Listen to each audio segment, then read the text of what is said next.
The first time I found Karen Hastings' SUV inside my private studio, I thought it had to be a misunderstanding. After all, who in their right mind would just let themselves into someone else's garage, especially one converted into a workspace, lined with thousands of dollars worth of camera equipment, lighting rigs, and sensitive editing tech? But Karen wasn't in her right mind. And I was about to learn that the hard way. My name is Eli Walker, and until a few months ago, I considered myself one of the lucky ones. A remote data analyst with a side hustle in film production, I had the freedom to work from home, the luxury of quiet, and a newly bought house in Maple Glen, Colorado, where the birds chirp, the sidewalks shine, and the HOA watches everything like it's a reality show. I'm not the type to make waves. I follow the rules, pay my dues, and mind my business. But in this neighborhood, minding your business only paints a bigger target on your back, especially when your next-door neighbor happens to be a woman named Karen. Not the ironic, meme kind of Karen. The real kind. From the moment she moved in, Karen acted like she ran the place. I still remember the first day, a weekday morning. She pulled up in a sleek BMW, stepped out in a designer windbreaker, and immediately began barking orders at the moving guys like a drill sergeant with a Pinterest addiction. I had no idea she was moving in next door until I saw her knock on my front door, not to say hello, but to complain about how my car was parked in my own driveway. "It's angled a little too far to the left," she said, her voice smooth but clipped, like she was used to people not questioning her. I blinked. "It's in my driveway." "I know, but it throws off the symmetry." That was day 1. By day 10, she was already campaigning for a seat on the HOA board. By day 15, she was elected, unopposed. Apparently no one wanted to challenge her. I couldn't blame them.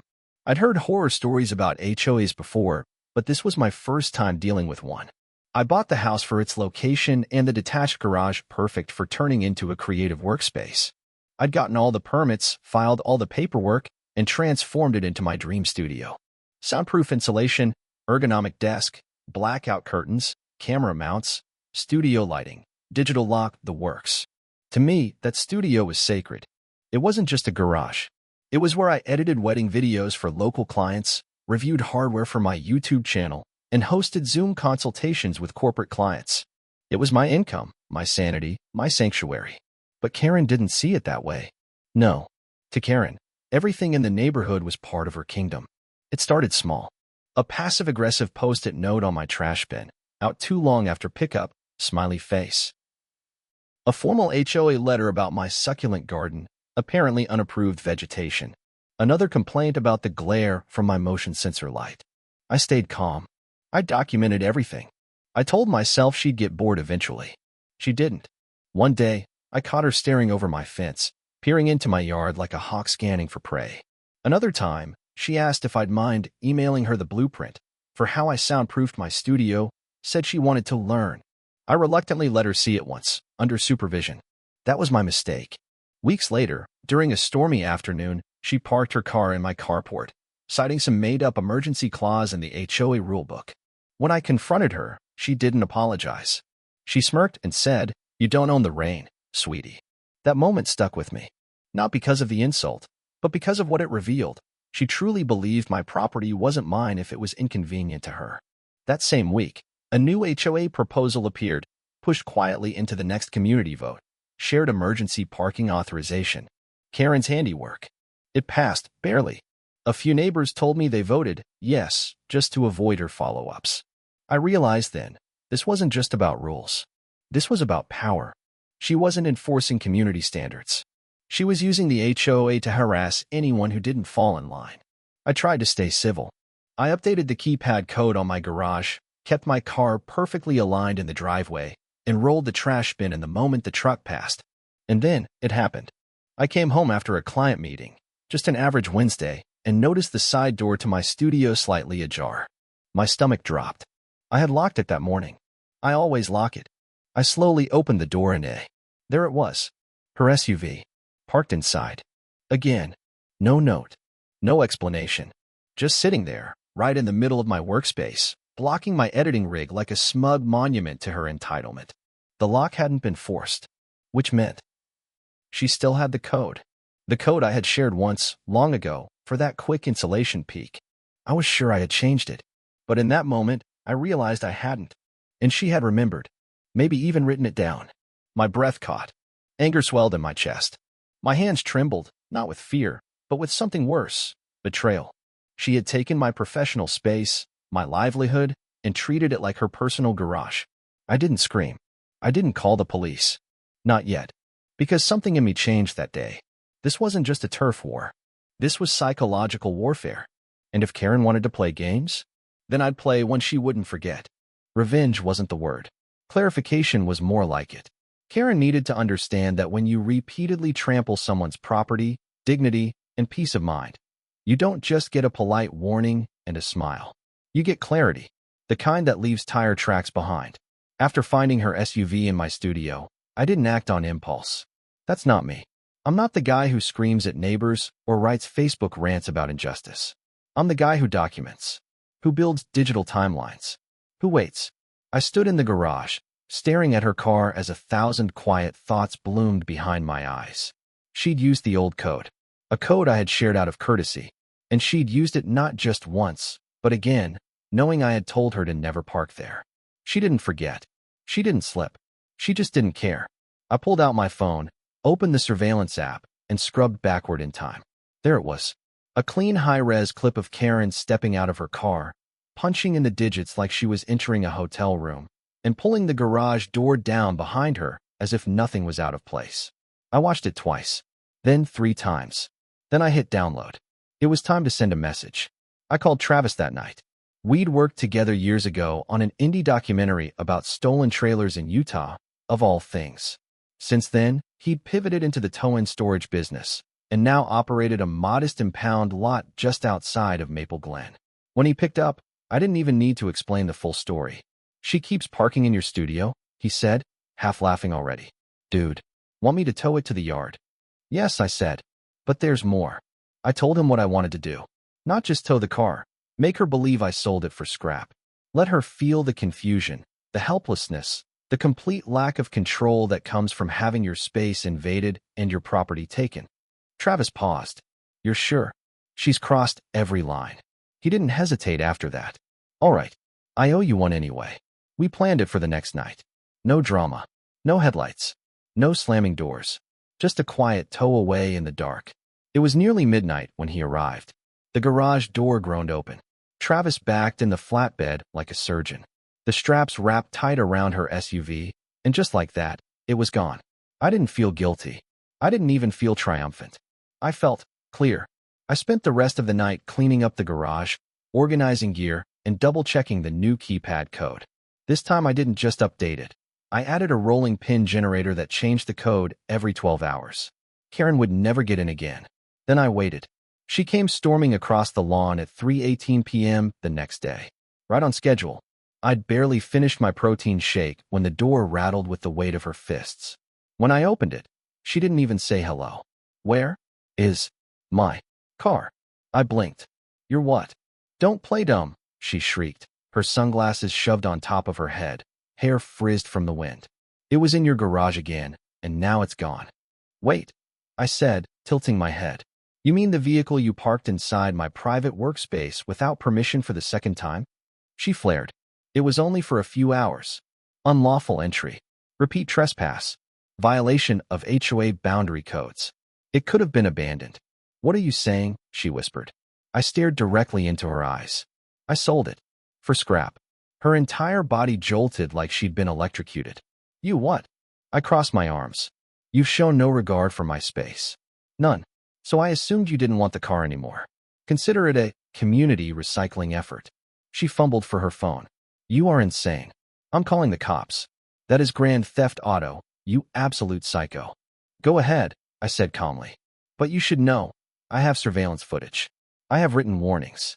And I have every HOA notice you've ever filed against me in a folder ready for court.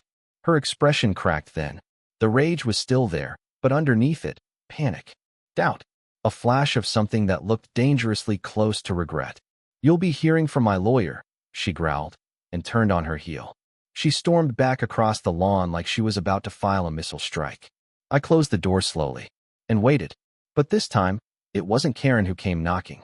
It was her husband, Dean Hastings, former sheriff's deputy, current mall security supervisor, 6 feet 3 inches with the kind of posture that says, "Don't question me." When I opened the door, he leaned in close, eyes narrowed like headlights on high beam. "You think you're smart?" he growled. "You think screwing with my wife's car was funny?" "I think repeated criminal trespassing is serious," I said, tone flat. "Your wife let herself into my private workspace. Again, without permission. I removed the vehicle. You took her damn car. Out of my studio. Off my property. With documentation. With cause." He stepped forward. I didn't move. "I'm telling you this one time," he said, teeth clenched. "You're gonna regret it." But then, something shifted in his face. He saw that I wasn't scared. I wasn't bluffing. And deep down, he knew I wasn't wrong. I watched as that rage boiled, and then broke. He turned and left without another word. No police came that night. No lawyer called. But the HOA? They weren't done. The very next morning, a message hit every inbox in the community. Emergency HOA meeting, attendance required. Agenda: alleged property dispute and code violation. Translation: Karen had gone crying to the board. And I'd be damned if I didn't show up with every shred of proof, every clip, every violation notice she ever sent me, and a few statements from neighbors who were just as sick of her as I was. Because if Karen wanted to make this public, then I was going to make it unforgettable. The HOA meeting was scheduled for Thursday at 6 p.m., held at the usual place, Maple Glen Community Hall, a beige brick building that usually hosted bingo nights and bake sales. But that evening, the lot outside was packed. More cars than usual. More whispering. The air buzzed with curiosity, tension, and just a little bit of popcorn-flavored anticipation. Word had spread. Fast. I'd expected a handful of neighbors and a sleepy board president. Instead, nearly every household in the neighborhood showed up, most of them sitting on plastic chairs arranged in a tight horseshoe around the long boardroom table where the HOA directors perched with folders and forced smiles. I walked in calmly, a small binder tucked under my arm. Inside it were printed stills from my security footage, time-stamped camera logs, digital access records, and copies of every warning I had issued to Karen, via email, HOA message board, even a certified letter. I wasn't here to argue. I was here to bury the myth of Karen, the victim once and for all. Across the room, she sat next to her husband Dean, perched like a hawk in a pink blouse 2 sizes too tight. Her arms crossed so hard I thought she'd sprain her elbows. She had a yellow folder in her lap, labeled Evidence, in fat marker letters. The board president, Mr. Clevenger, cleared his throat like he was trying to swallow an elephant. "We're here today to address a formal complaint filed by Mrs. Hastings," he began, voice dry, "concerning an alleged theft of personal property by Mr. Walker." Eli, that's you." He gave me a sheepish glance. Karen didn't wait for permission. She practically lunged out of her chair. "This man stole my vehicle," she barked. "I demand an immediate vote to sanction him. He has violated community trust, committed theft, and endangered residents with his unstable behavior." She waved a paper wildly. "I have witnesses. Emotional damage. I had to miss a work event." He admitted it. On his porch, in front of me. The room went quiet. All eyes turned to me. I stood slowly, unzipped the binder, and began passing copies of the camera stills down the board table, one to each member. "I'd like to clarify a few things," I said, voice steady. "First, I didn't steal anything. I had the vehicle removed from my private studio, where it had been parked without my permission, for the second time." A murmur rippled through the crowd. "And yes," I added, "I told her it had been sold for scrap. It wasn't. It was towed and secured." That comment was made to highlight the seriousness of what she'd done. Karen's face twisted. "That's a lie," she shouted. "He threatened me. He's a danger." I turned to the board and continued. "Let's talk about threats." I clicked my remote and played clip 1 on the projector behind me. Karen entering the studio. Alone. Uninvited. Tapping in the old code like she was clocking in for a shift. Clip 2, my written warning from 2 weeks prior, taped to the door. Clip 3, her SUV inside my studio, twice. Clip 4, me confronting her, audio and video synchronized. Calm voice. Clear boundaries. Clip 5, her dismissing my concerns and laughing. I stepped back and let the silence settle. "I've done everything by the book," I said. "She's violated my privacy. Repeatedly. And she's used her HOA position to target not just me, but multiple neighbors." Right on cue, Mrs. Dalka from across the street stood up. She fined me $200 for an unauthorized hose, she said. It was coiled. It was green. It matched the approved colors. Another neighbor chimed in. She told me if I didn't trim my hedges to 5 inches exactly, I'd get a citation. My hedges are native shrubs. A third. She took pictures of my kids' chalk art and called it graffiti. The board was stunned. By now, even Mr. Clevenger had taken off his glasses and was rubbing his temples. Karen's face was frozen, twitching between outrage and disbelief. This is a smear campaign, she barked. You're all conspiring. He's manipulating all of you. But it was too late. The truth had already filled the room. The board president stood up. Karen Hastings, due to your repeated violations of privacy, abuse of position, and failure to uphold the ethics of this community, the board is moving to vote on your immediate removal from the HOA committee. Her chair scraped loudly as she stood. You can't do this to me. I am the HOA. The vote was called. 9-1. She was out. The silence that followed was unlike anything I'd felt since moving to Maple Glen. A kind of peaceful vacuum where every resident in that room suddenly breathed easier. Even Dean didn't say a word. He just stared at the floor, arms folded, as if wishing the earth would open up and swallow them both. The fallout came fast. Karen stopped patrolling the sidewalks. The clipboard disappeared. Her camera-laden garden posts were removed. The chalk lines she'd once marked on neighbors' lawns, gone. Within 2 weeks, a for sale sign popped up in her yard. She never came to the last few HOA gatherings, even when invited. She never returned the community tools she'd hoarded from the shed. When the moving trucks arrived, it was 7 a.m. on a Wednesday, and the whole neighborhood pretended to sleep in out of respect, or, more likely, relief. I watched from the edge of my driveway, coffee in hand. Karen climbed into her BMW, fresh from the lot where I'd had it stored, looked once in my direction, and then away. There was no shouting, no final words. Just a woman who had finally realized that control isn't the same as respect. And respect? You earn that. With decency. With boundaries. With accountability. It's been months since then. The studio remains untouched, safe, secure, and finally mine again. The HOA has rewritten its bylaws to prevent misuse of authority, and a new board, one made of actual neighbors, not dictators, hosts monthly potlucks instead of petty tribunals. Turns out, all we needed to fix this community was for one Karen to go too far, and one neighbor to say, enough. It would have been easy to move on, to leave it at that, the car, the confrontation, the meeting that turned the tide. But stories like this don't just end when someone drives away. They leave ripples. And sometimes, those ripples reach farther than you ever expected. For a while, Maple Glen transformed. Without Karen's constant surveillance, the neighborhood breathed in ways I hadn't realized were even possible. Kids played chalk hopscotch without being photographed like criminals. People left their trash bins out until evening and nothing exploded. My succulent garden?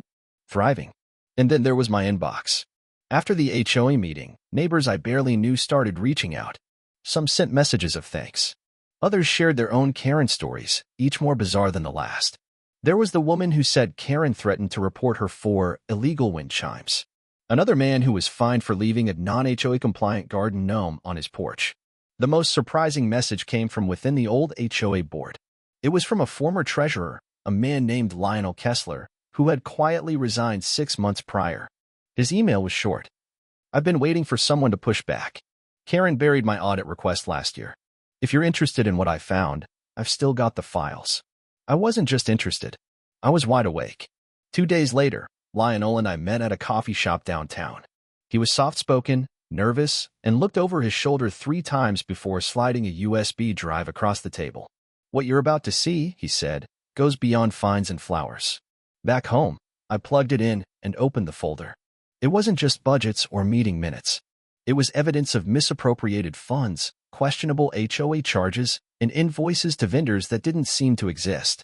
One name kept popping up under landscaping improvements and security consulting. Glenmark Residential Solutions. I looked it up. No website, no address. But the listed contact? Karen Hastings. It turns out that for nearly a year, Karen had been funneling HOA budget money, modest amounts, but consistent, into a fake company name she had set up under her maiden initials. Each payment was justified with vague memos about perimeter inspections or shrub height regulation studies. All totaled, the amount came to $14,730.91. It wasn't just power she had abused, it was money. I compiled everything Lionel had collected, added my own documentation, and took it to the Maple Glen Ethics Review Committee, a group that had long been dormant until now. They reopened the case within a week. Then came the letters. Then came the subpoena. Then came local law enforcement. Karen had already listed her house, but when officers arrived to question her, they found half-packed boxes and a shredded desktop computer in the garage. Unfortunately for her, Lionel had archived all his evidence twice. One copy was offline, untraceable, unburnable. She wasn't arrested, but she was fined, forced to repay the misappropriated funds, and barred from participating in any HOA leadership roles in the entire state of Colorado for 5 years. The sale of her house went through a month later, but not before every potential buyer was made aware of the investigation. She left quietly. Again, this time with less defiance and more of a slouch. As for me, well, things changed. Not just in the neighborhood, but in how I saw myself. For the longest time, I believed that if I just kept my head down, I could avoid drama. But the truth is, there's a difference between keeping peace and surrendering it. Karen was never going to stop until someone pushed back. Until someone said, "This far, no farther." I didn't intend to become the voice that cracked the dam. But once the cracks formed, the water came rushing in, and people remembered what living freely actually felt like. And oddly enough, I wasn't the neighborhood loner anymore. I was the guy who stood up. The guy who kept the receipts. The guy who didn't sell the car, but maybe should have. Sometimes, the line between revenge and justice is thin. But in my case, I like to think I walked it just fine, with a binder full of proof. A rolling garage code. And a neighborhood finally free. For the first time since I moved into Maple Glen, the silence felt like peace, not tension. Gone were the days of mailbox anxiety, of second-guessing whether leaving your hose uncoiled might trigger a citation. Gone were the midnight check-ins with my security app. Karen Hastings had been the constant variable in a neighborhood full of people too polite or too afraid to speak up. Now she was gone, and life began to feel normal again. But normal is a strange thing. When someone like Karen finally disappears, they leave a void. One you don't immediately notice until the air feels lighter, the greetings warmer, the fences less metaphorical. People started talking to each other again. The HOA, under new leadership, became something useful, not tyrannical. Instead of rulebook slams and passive-aggressive letters, they hosted weekend coffee mornings, organized lawn tool swaps, and actually asked for feedback. And as for me, I became the guy people came to for help, not with gossip, but with boundaries. It started small. Mrs. Alvarez from 2 doors down asked if I could help her set up outdoor cameras, not because she was paranoid, but because her grandkids liked drawing chalk on the sidewalk and she wanted proof, just in case another Karen ever popped up. Then Tim and Rachel, the couple who always waved but never spoke, invited me over for barbecue and asked if I'd help their teenage son film a mini documentary for his college application.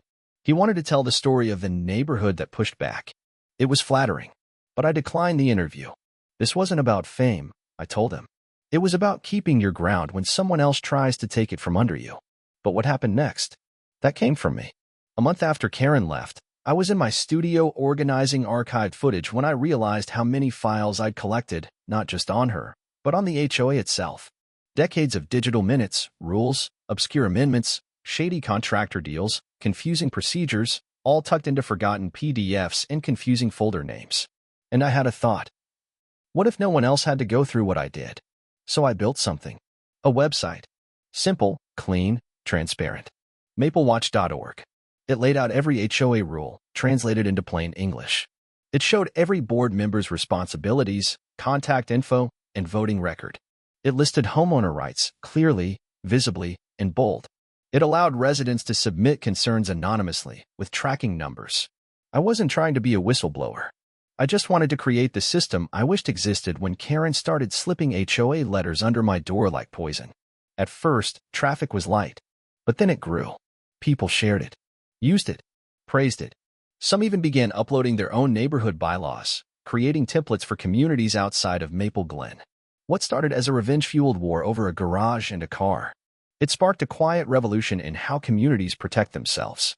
One day, I received a letter, not from the HOA, but from a woman in another town. Her name was Marlene, and she wrote, "I watched your story on a neighbor's blog.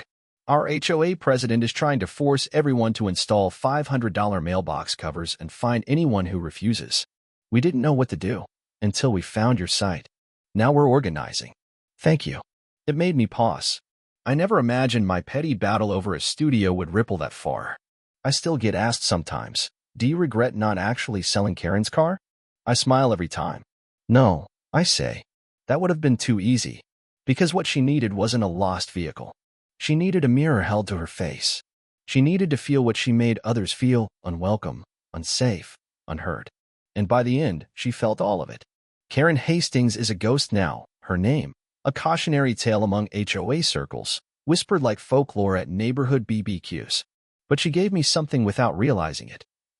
A reason to stand up. A reason to build something better. And that studio? It's still here. Still mine. Only now. Its door is always locked. Its cameras are always rolling. And its owner no longer stays silent. Because peace isn't just the absence of conflict. It's the presence of courage. And Maple Glen? We earned ours.